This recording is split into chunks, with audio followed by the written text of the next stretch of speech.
हमने कल भक्ति के संबंध में चर्चा की। हमने बातें की कि कैसे ध्यान, भक्ति, ईश्वर और सत्य ये कुछ भी अलग नहीं है। ये सब एक ही है।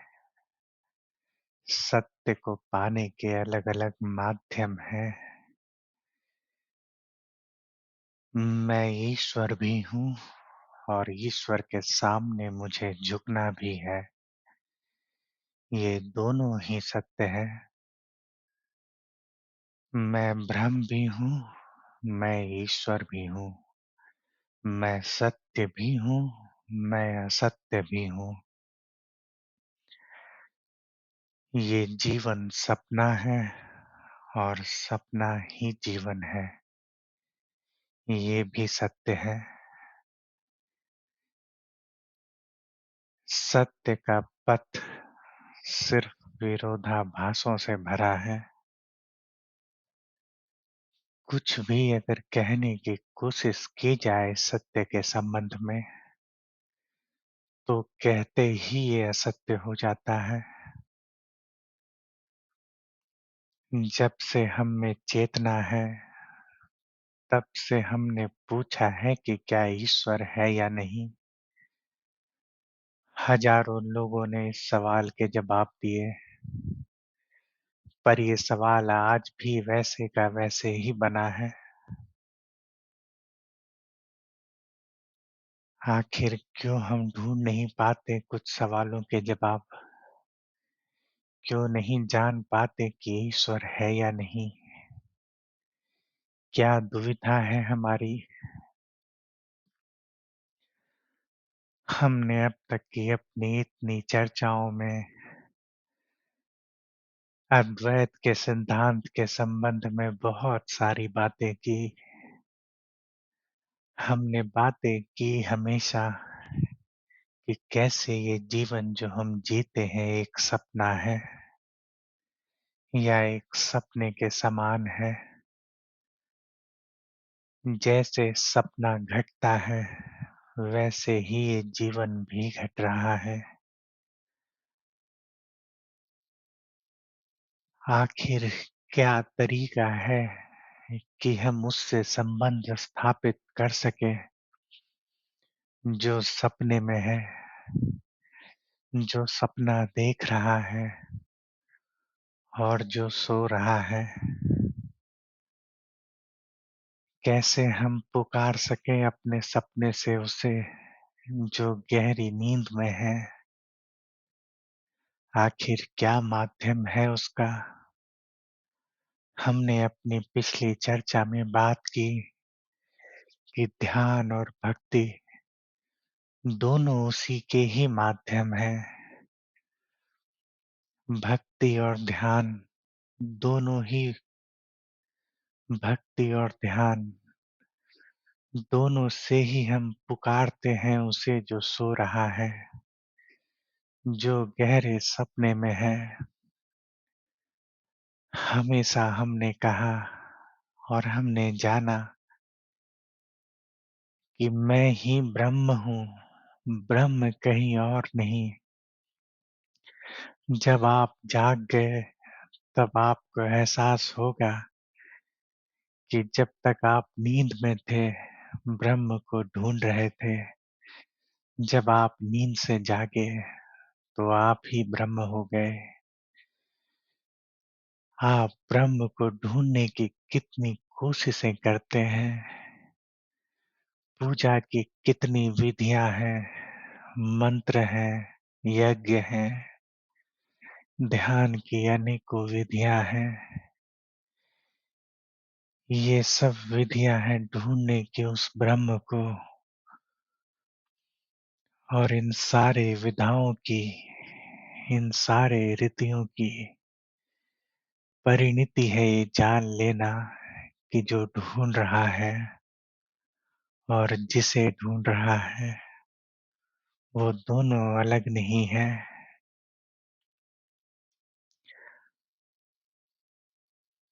अगर आपको पहाड़ों में आनंद आता है, तो आपने महसूस किया होगा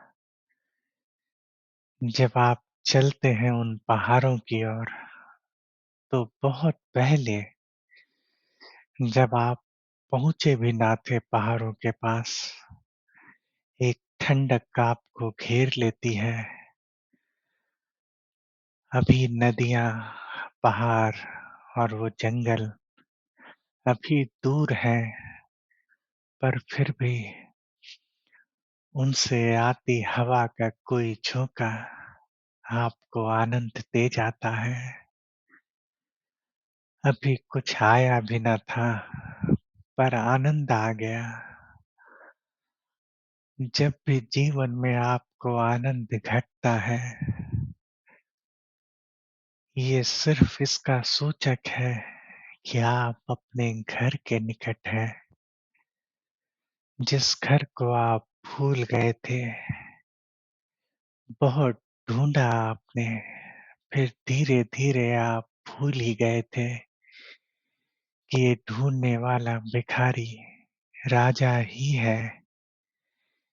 एक राजा जो मार्ग से भटक गया। जब मार्ग से वो भटका, तो भिखारी हो गया और कुछ दिनों तक वो ढूँढता था अपने राजमहल को। फिर भूल गया कि वो राजा था। फिर इच्छा भी खत्म हो गई ढूँढने की अपने राज्य को। पर जब भी अनजाने में वो भिखारी उस रास्ते पर जाता है, जो उसके घर का रास्ता है, और अगर वो आनंदित अनुभव करता है उस रास्ते में, तो इसका सिर्फ इतना मतलब है कि वो अपने घर के निकट आ रहा है।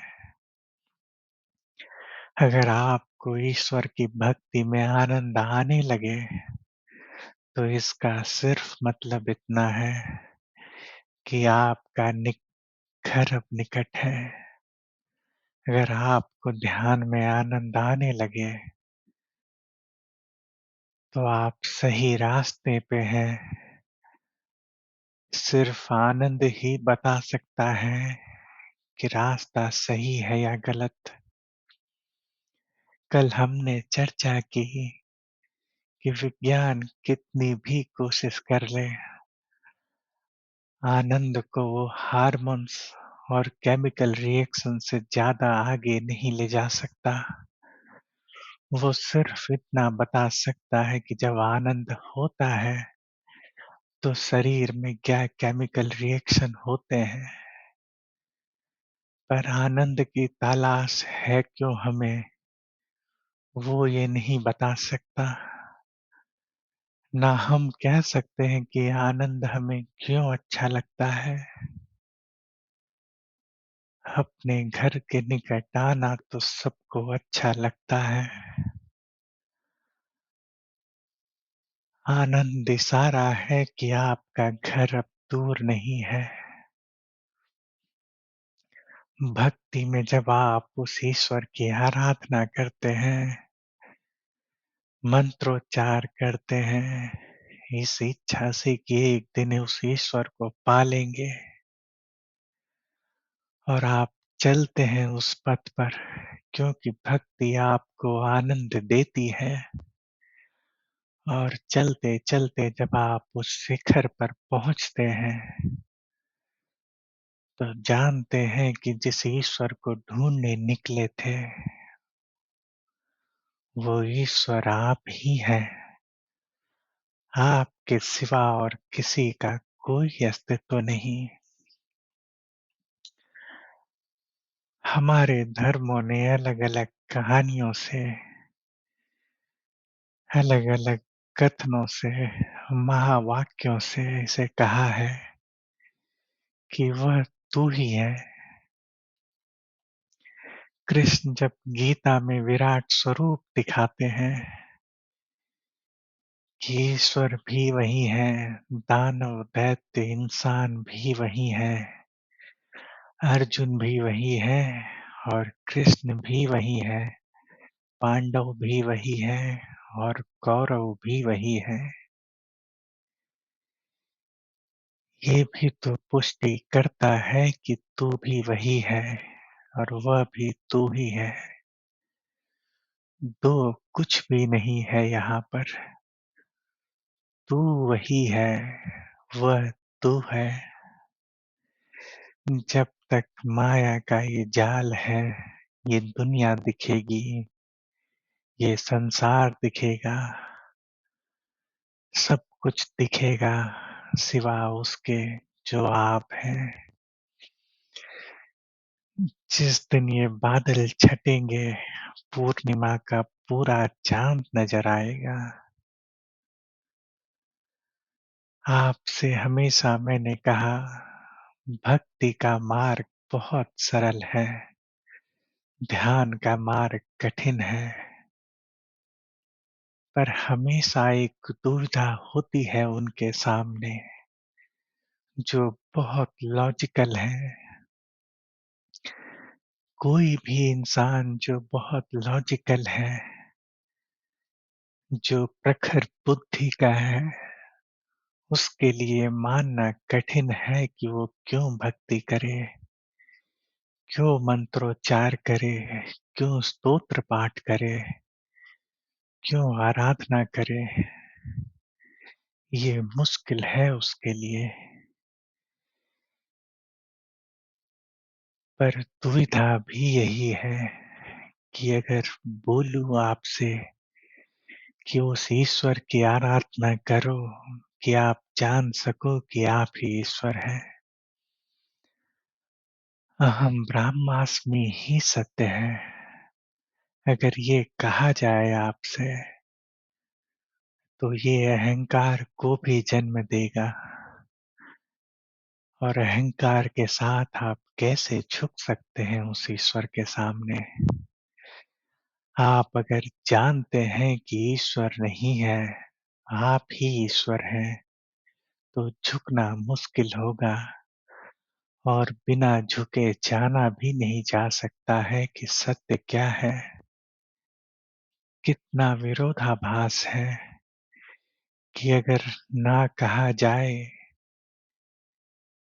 कि सत्य की परिणति क्या है, तो आप सत्य का मार्ग नहीं लेंगे, आप भक्ति का मार्ग नहीं लेंगे।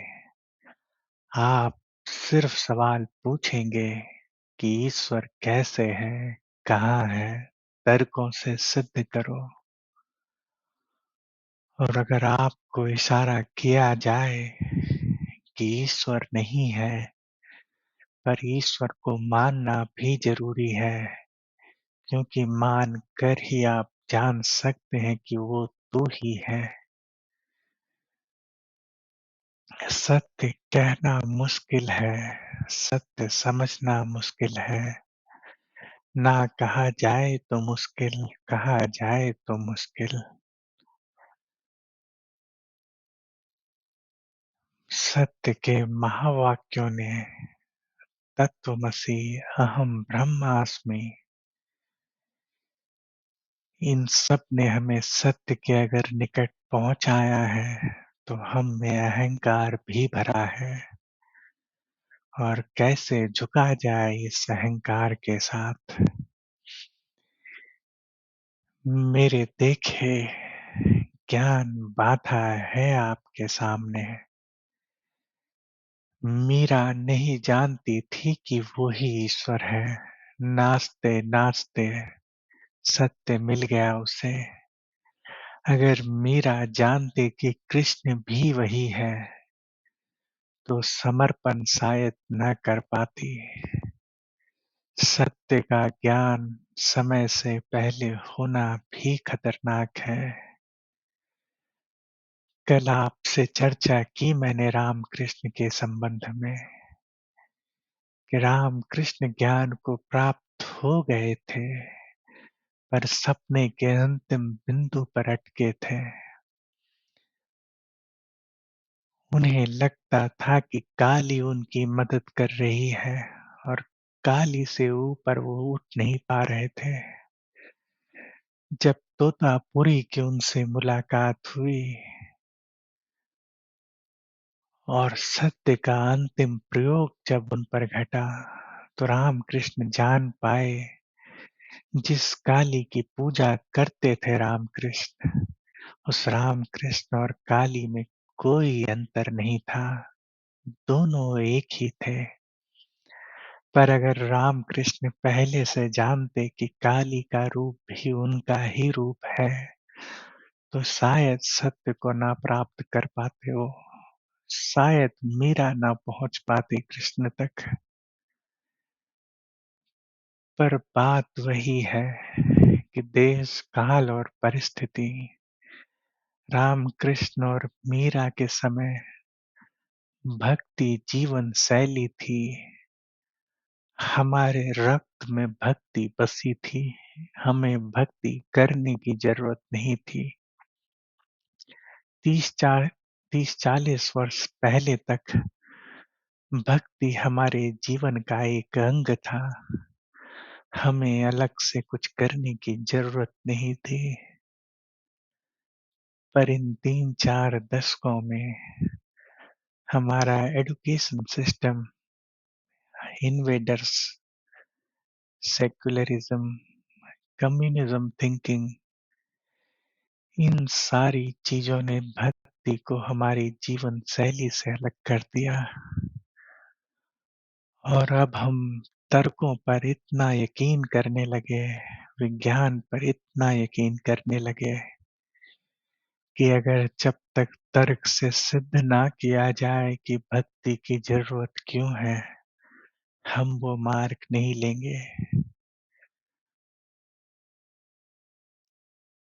आज तर्कों से सिद्ध किया जा सकता है, जैसा मैं करने की कोशिश कर भी रहा हूँ, कि भक्ति की जरूरत क्यों है, पर इसके अपने साइड इफेक्ट्स भी हैं। ये आप में अहंकार को जन्म देगा और पूर्ण समर्पण में बाधा उत्पन्न करेगा। अंत में प्रार्थना करता हूँ ईश्वर से कि आपको समर्पण करने की शक्ति दे, वैज्ञानिक तर्कों से आपको दूर रखे वो, और भक्ति आपके जीवन शैली का हिस्सा बन सके, ईश्वर आपके घर के सदस्य जैसे बन सके, कि पूजा, मंत्र, भक्ति, आराधना ये जीवन के अंग हो जाए। अन्यथा मुश्किल होगी, समर्पण में बाधा आएगी। समर्पण ही उस ईश्वर का बोध कराएगा, अहम ब्रह्मास्मि का बोध कराएगा।